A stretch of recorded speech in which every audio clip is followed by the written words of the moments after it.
कर्पूरगौरं करुणावतारं संसारसारं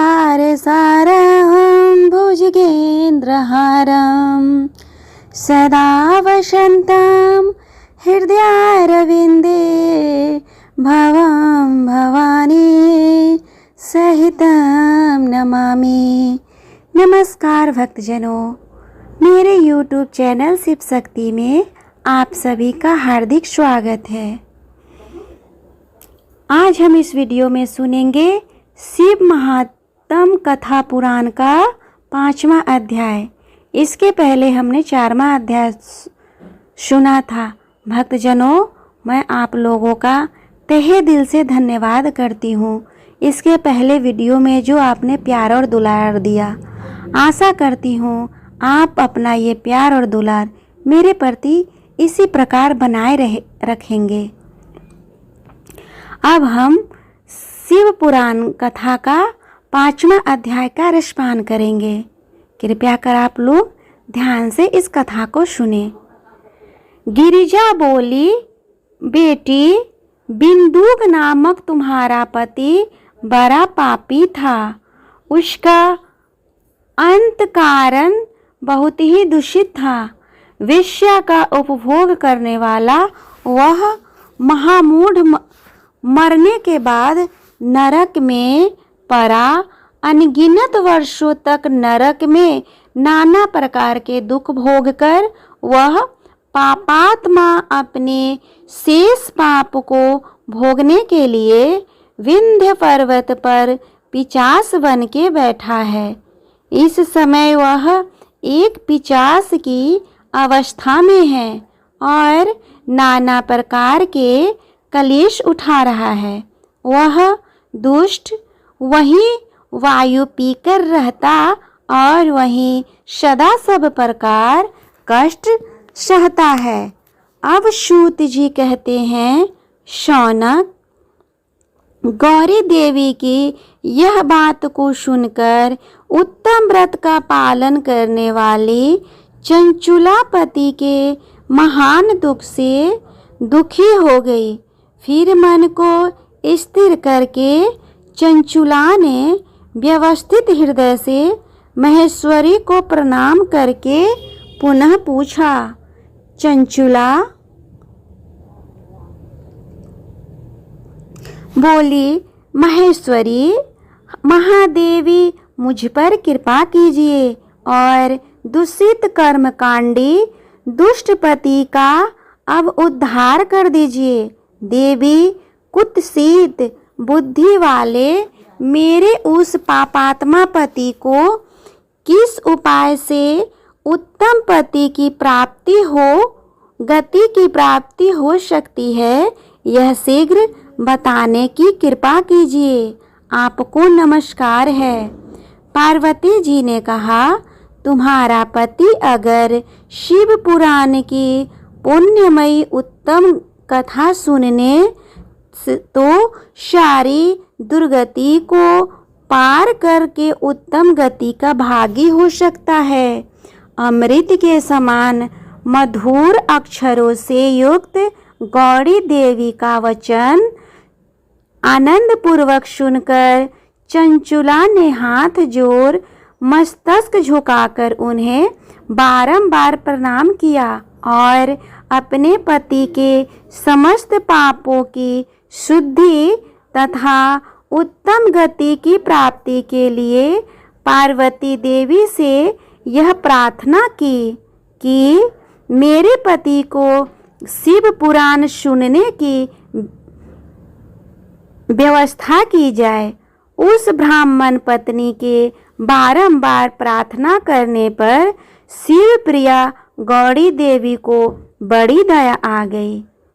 अतः उन भक्त वत्सला महेश्वरी गिरिराज कुमारी ने भगवान शिव की उत्तम कीर्ति का गान करने वाले गंधर्वराज तुम्बरु को बुलाकर उनसे प्रसन्नता पूर्वक इस प्रकार कहा, तुम्बरो, तुम्हारी भगवान शिव में प्रीति है तुम मेरे मन की बातों को जानकर मेरे अभिष्ट कार्यों को सिद्ध करने वाले हो। इसलिए मैं तुमसे एक बात कहती हूँ, तुम्हारा कल्याण हो। तुम मेरी इस सखी के साथ शीघ्र ही विंध्य पर्वत प्रस्थान करो। वहाँ एक महाघोर और भयंकर पिशाच रहता है, उसका वृतांत तुम आरंभ से सुनो। मैं तुम्हें प्रसन्नतापूर्वक सब कुछ बताती हूँ।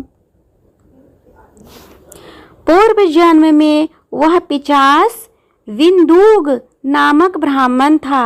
वह मेरी इस सखी चंगुला का पति था, परंतु वह दुष्ट वेश्यागामी हो गया था। स्नान, संध्या आदि नित्य कर्म छोड़कर वह अपवित्र रहने लगा। क्रोध के कारण उसकी बुद्धि पर मूढ़ता छा गई थी। वह कर्तव्य विवेक नहीं कर पाता था। अभक्ष भक्षण, सज्जनों से द्वेष और दूषित वस्तुओं का दान लेना, यही उसका स्वाभाविक कर्म बन गया था। वह अस्त्र शस्त्र लेकर हिंसा करता, बाएं हाथ में खाता, दीनों को सताता और क्रूरतापूर्वक पराये घरों में आग लगा देता था। चांडालों से प्रेम करता और प्रतिदिन वेश्या के संपर्क में रहता था। बड़ा दुष्ट था। वह पापी अपनी पत्नी का परित्याग करके दुष्टों के संग को ही आनंद मानता था।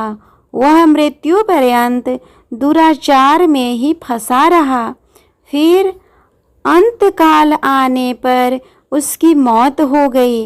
वह पापियों के भोग स्थान घोर यमपुर में गया और वहाँ बहुत से नरकों का उपभोग करके वह दुष्ट आत्मा जीव इस समय विंध्य पर्वत पर पिशाच बना हुआ है। वही वह दुष्ट पिशाच अपने पापों का फल भोग रहा है। तुम उसके आगे यत्न पूर्वक शिव पुराण की उस दिव्य कथा का प्रवचन करो, जो परम पुण्यमयी तथा समस्त पापों का नाश करने वाली है। शिव पुराण की कथा का श्रवण करने उत्कृष्ट पुण्य कर्म है। उससे उसका हृदय शीघ्र ही समस्त पापों से शुद्ध हो जाता है और वह प्रेत योनि का परित्याग कर देगा।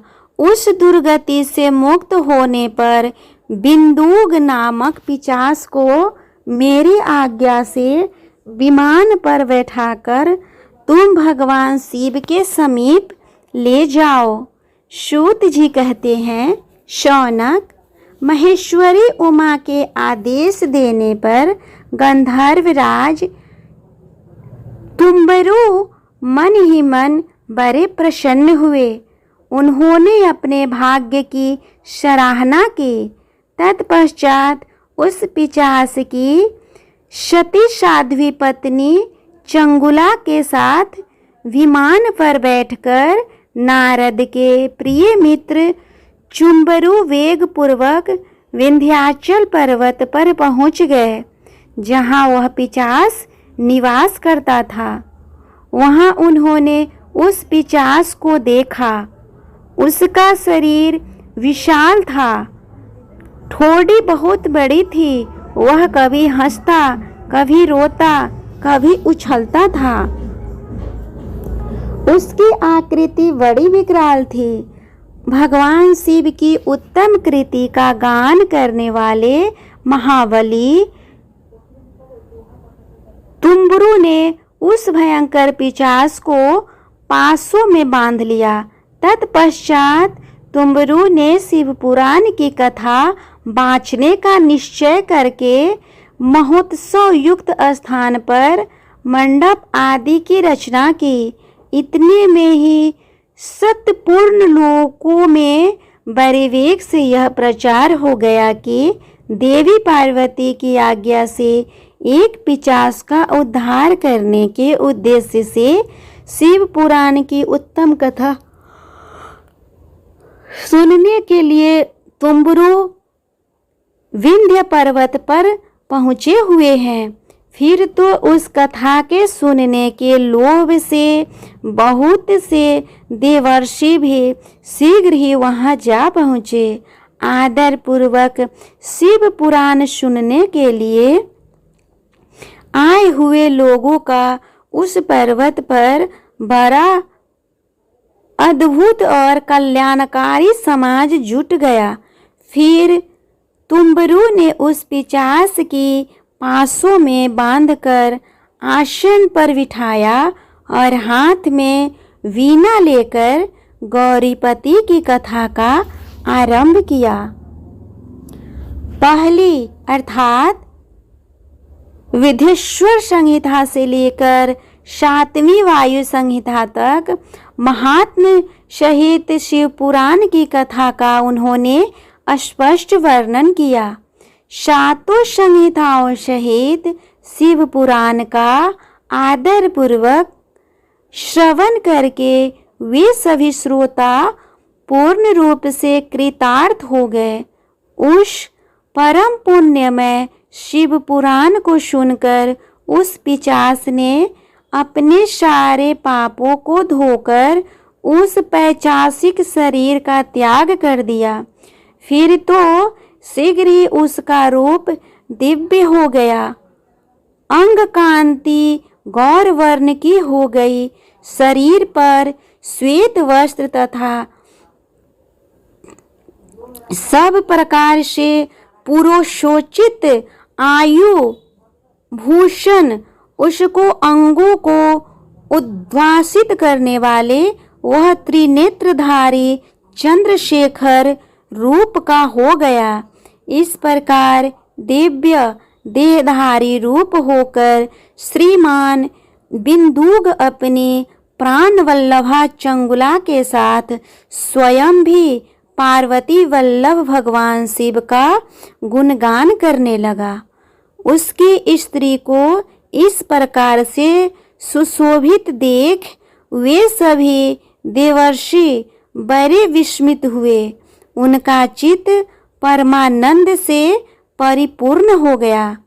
भगवान महेश्वर का वह अद्भुत चरित्र सुनकर वे सभी श्रोता परम कृतार्थ हो प्रेम पूर्वक श्री शिव का यशोगान करते हुए अपने अपने धाम की ओर प्रस्थान कर गए। दिव्य रूपधारी श्रीमान बिंदु भी सुंदर विमान पर अपनी प्रियतमा के पास बैठकर सुखपूर्वक आकाश में स्थित हो बड़ी शोभा पाने लगे। तदंतर महेश्वर के सुंदर एवं मनोहर गुणों का गान करता हुआ वह अपनी प्रियतमा तथा तुम्बरू के साथ शीघ्र ही शिवधाम में जा पहुंचा। वहां भगवान महेश्वर तथा पार्वती देवी ने प्रसन्नता पूर्वक विंदुग का बड़ा सत्कार किया और उसे अपना पार्षद बना लिया। उसकी पत्नी चंचुला पार्वती जी की सखी हो गई। उस धनीभूत ज्योति स्वरूप परमानंदमय सनातन धाम में अविचल निवास पाकर वे दोनों दंपति परम सुख को प्राप्त गए। ओम नमः शिवाय, ओम नमः शिवाय, ओम नमः शिवाय। भक्तजनों, आशा करती हूँ आपको शिव महापुराण का ये 5वां अध्याय का कथा सुनकर अच्छा लगा होगा।